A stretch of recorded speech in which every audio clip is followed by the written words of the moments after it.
नमस्कार, मी Anil Patil, SP wealth Kolhapur. भारतीय युवाशक्ती trust Kolhapur आणि योद्धा युथ फाउंडेशन चिंचवड यांच्या वतीनं उद्योजकता विकास कार्यक्रम हा आयोजित केलेला आहे. योद्धा युथ फाउंडेशननी ठरवलंय की चिंचवड गावामध्ये आपल्याला उद्योजक निर्माण करायचे आणि खूपच कौतुकास्पद ते कार्य करत आहेत.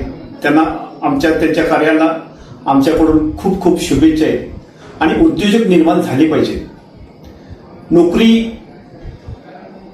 करणाऱ्यापेक्षा नोकरी देणारे झाले पाहिजेत, तरच तुमचा चांगल्या पद्धतीनं आयुष्याचा प्रवास चांगला घडू शकतो.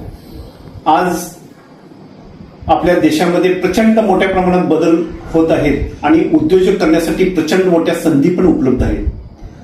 आपण उद्योजक करत असताना तुम्ही कोणता व्यवसाय करणार आहे किंवा कुठला व्यापार करणार असेल तर त्याचा पहिल्यांदा तुम्ही सर्व्हे केला पाहिजे.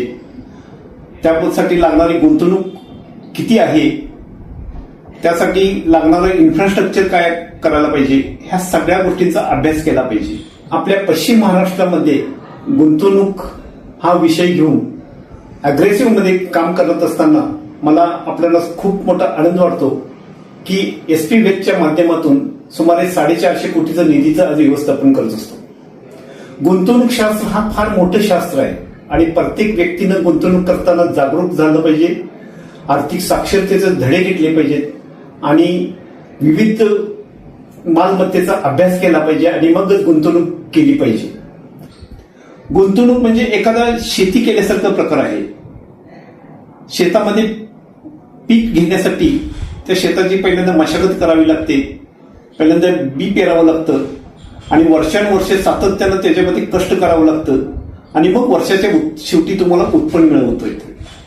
व्यवसायामध्ये पण तसंच असतं. व्यवसायामध्ये पहिल्यांदा तुम्ही गुंतवणूक केली पाहिजे, मग तुम्ही बँकेकडून कर्ज घ्या किंवा इतरांच्याकडून पैसे उसने घ्या किंवा स्वतःकडचे पैसे घाला. हे सगळ्यांच्याकडून पैसे घातल्यानंतर गुंतवणूक केल्यानंतर व्यवसायाची सुरुवात होते. जसं एक वर्षामध्ये तुम्हाला चांगलं शेतामध्ये उत्पन्न मिळतं तसं व्यवसायामध्ये तुम्हाला 1000 दिवस द्यावे लागतात. 1000 दिवसानंतर तुम्हाला प्रॉफिट दिसायला सुरू होत असतो. मग त्याच्यामध्ये गुंतवणुकीचं नियोजन सुद्धा फार चांगल्या पद्धतीने करावं लागतं.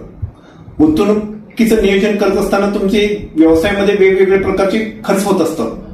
भाडं आलं, त्याच्यामध्ये वेगवेगळे बँकेचं व्याज आलं, लोकांचा पगार आला, असे वेगवेगळे ठिकाणी आपल्याला खर्च करावा लागतो. त्याचबरोबर तुम्ही स्वतःचा सुद्धा पगार बाजूला काढवला पाहिजे आणि ती चांगल्या पद्धतीने योग्य ठिकाणी गुंतवणूक करायला पाहिजे. गुंतवणूक करत असताना तुम्हाला अल्पकालीन, मध्यमकालीन आणि दीर्घकालीन अशा पद्धतीने तुम्ही नियोजन केला पाहिजे आणि मग गुंतवणूक केली पाहिजे.